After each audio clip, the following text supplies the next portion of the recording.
እንዘ ጸሩን ነተሳለን በሞተ ወልዱ ጠላቶቹ ስንሆን በአንድ ልጁ ይቅር አለን አለ።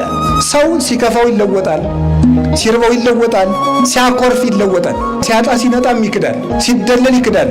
ክርስቶስ ግን የማይለወጥ ጠባቂያችን እስመ መጠነዝ አፍቀረን እግዚአብሔር ይህንን ያህል ወደደን አለ በልጁ ደም እስኪታረቀን ድረስ አለ። ዘረኛ ሰው የክርስቶስን መንግስት ይከፋፍላል፣ የክርስቶስን ጌትነት ይከፍላል። እኛ በቤተ ክርስቲያን የተማርነው ይህንን ነው። ክርስቲያን እግር ነው እንጂ ሀገር የለውም።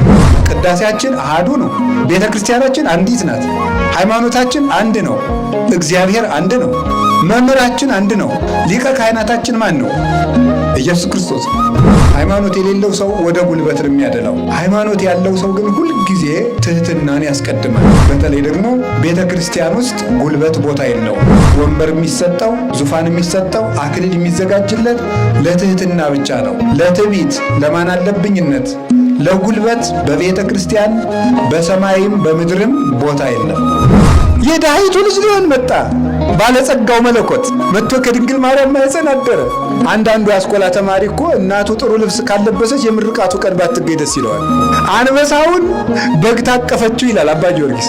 መብረቁን የሰዎች ልጅ ዳሂቱ ልጅ ታቀፈችው፣ በከንፈሮቿ ሳመችው፣ በጀርባዋ አዘለችው። እንደ ልጅ ተመላለሰ፣ እንደ ሰው ተሰደደ። የሕፃኑ ስደት ዲያብሎስን አሰደደው ይላል። ኃያላን አጋንንትን መንበር አድርገውት ከነበረው ከሰው ልጆች ሰውነት አውጥቶ ጣላቸው አለ።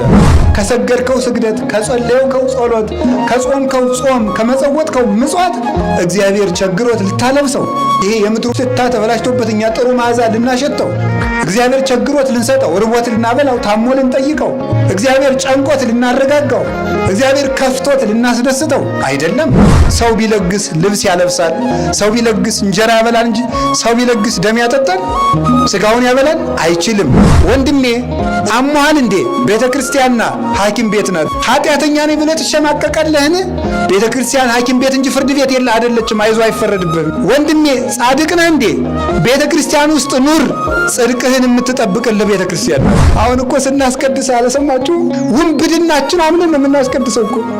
አሁን ወንበዴ ነን፣ ተገብቶን የቆምን አይደለንም። እሱን እንዳሰብከው አስበን ብለን ነው የምንቆመው። ቀዝቃዛ ውሃ የሰጠ ዋጋውን አያጣም ይላል ዮሐንስ 10 ላይ።